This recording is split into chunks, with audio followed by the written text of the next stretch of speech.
Very few Australian businesses are across the detail of the government's planned emissions trading scheme.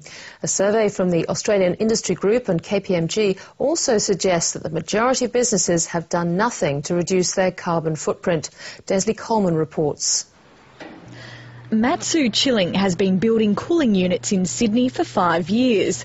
Like many senior managers, Daniel Rolston has been more focused on maintaining sales in the downturn than measuring the company's carbon footprint. It's all too hard, really. I think really the best thing that we could do is have a published set of guidelines.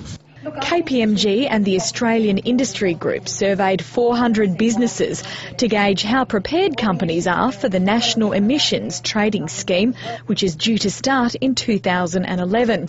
The report found most have good intentions. They're looking at measuring their footprint, they're looking at changing their operational procedures, and that there's a very big percentage of companies really forecasting doing more of that. They're looking at their product development and the energy standards attached to that. They're looking at driving this through their supply networks. While there are good intentions, 75% of businesses surveyed don't understand all the elements of the carbon trading scheme. Some organisations thought they were eligible for free permits under the scheme, and yet nearly half of those organisations hadn't actually undertaken any kind of formal assessment of the scheme's impact on their operation. But there's little incentive for small and medium-sized businesses to assess a scheme that's yet to be passed by the Senate. Is a massive fear of a regulatory explosion on business. Some 40% already report an increase in regulation, and some 70% see further regulation going forward.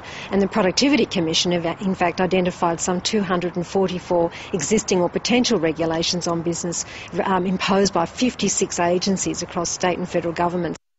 For years now, big businesses have been able to dedicate resources to prepare for an ETS in all its complexity. It's clearly difficult at the moment for small and medium-sized businesses to be certain about their internal strategies. But Daniel Rolston says that his business is already benefiting from customers demanding more environmentally friendly and energy-efficient products.